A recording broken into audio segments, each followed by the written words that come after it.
Millionaire CEO sees poor little girl playing piano in the subway to save her MOM, not knowing she is his daughter.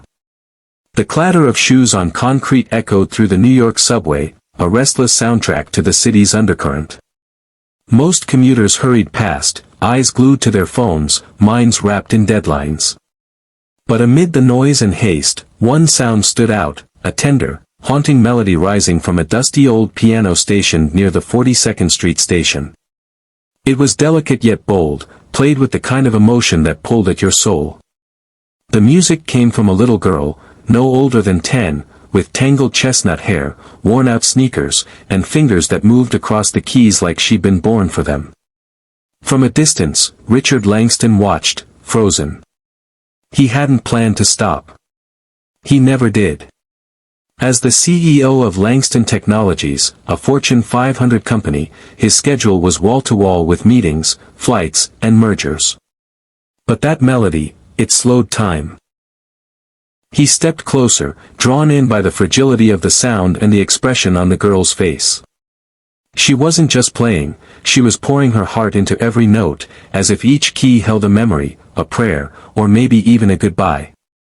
A small cardboard sign sat in front of her, handwritten and barely legible, playing for Mommy's surgery. Please help. Next to it, a cracked jar held a few wrinkled dollar bills and coins. Richard's chest tightened. Something about the girl stirred a distant ache in him, something buried beneath years of boardroom battles and loneliness.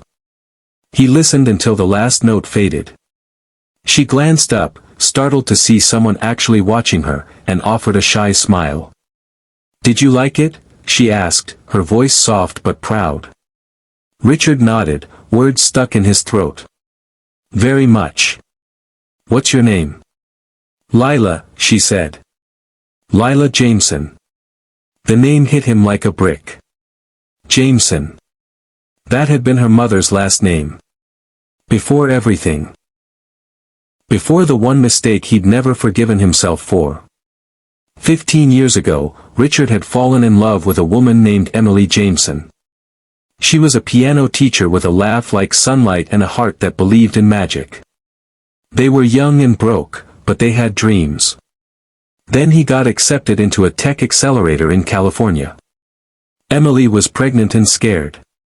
He was too focused, too ambitious, too foolish. They argued. She begged him to stay. He didn't. He left. She stopped answering his calls.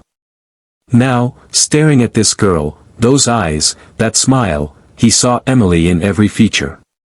A wild thought began to take root, terrifying in its possibility. Could Lila be his? He knelt, voice trembling. "Where's your mom, Lila?" "She's at the hospital," she whispered, lowering her eyes. "She got really sick a few months ago. She needs an operation but we don't have insurance. I play here after school and on weekends. Some nice people help." She looked up again. "Do you know anything about hospitals?" I might," Richard replied, shaken. He wanted to ask more, but he didn't want to scare her. Instead, he reached into his wallet and placed a crisp $100 bill in the jar. Lila gasped. "I can't take that, mister." "It's a gift," he said gently. "Anne. I'd like to help more. Could I maybe meet your mom?" She hesitated, but something in his voice seemed to convince her. "Okay, tomorrow. After school. Room 208 at St. Mary's." Richard spent that night pacing his penthouse, haunted by memories and guilt.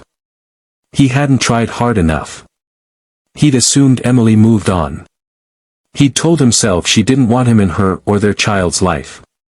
But maybe she was just hurt, and alone. And maybe he'd walked away from more than he ever realized. The next day, he arrived at the hospital with flowers and a heart full of nerves. Room 208. He knocked gently. The woman in the bed turned her head slowly, pale and thin, but unmistakably her. Emily. Her eyes widened. Richard? For a moment, they just stared. The air was thick with years of unsaid words. Then her eyes welled. What are you doing here? He took a shaky step forward.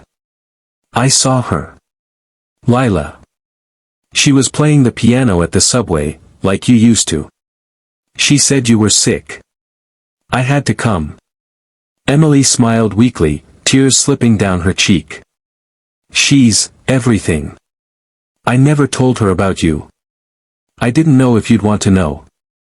I was angry, and scared. But I never stopped loving you.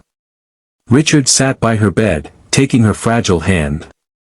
I made the biggest mistake of my life when I left you. I didn't know how to come back. But I'm here now. Please, let me help. Let me make it right. The next weeks were a blur. Richard spared no expense to get Emily the surgery she needed. Lila visited every day, her smile lighting up the room. Slowly, Emily grew stronger. And slowly, the truth emerged. One evening, after dinner at Richard's home, he sat Lila down. There's something I need to tell you. She looked up, curious. I'm your father. Her eyes widened, mouth slightly open. Really? He nodded, heart pounding. I didn't know. If I had, I would have been there every day. I'm so sorry, Lila. She was silent for a long moment. Then, she stood and wrapped her arms around him. I always wanted to know who my dad was. I used to dream about him coming to one of my songs.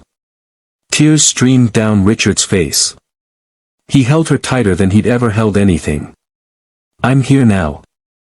I promise, I'm not going anywhere. From that day forward, everything changed. Richard scaled back his work. He enrolled Lila in a prestigious music academy. He visited Emily every day during her recovery.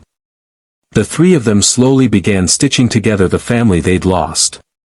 One evening, Lila performed at a charity gala Richard hosted.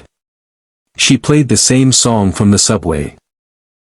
Only now, under a spotlight, in front of hundreds, with a grand piano that sparkled like starlight. When she finished, the crowd rose to their feet. Richard, sitting beside Emily, felt his heart swell. Not with pride, but with gratitude, for a second chance, for the miracle of music, and for the love he thought he'd lost forever. That night, he stood before the audience. I want to tell you a story, he said. About a little girl who played piano in a subway to save her mother. A girl with more courage than I ever had. And about how that girl led me back to love, to redemption, and to family. The applause was thunderous, but it wasn't the clapping that moved Richard most. It was the quiet moment afterward, when Lila took his hand and whispered, I'm glad you heard my song, Daddy. Sometimes, it takes the purest note to reach the deepest part of the heart. And sometimes, the richest man in the room is the one who finally learns what truly matters.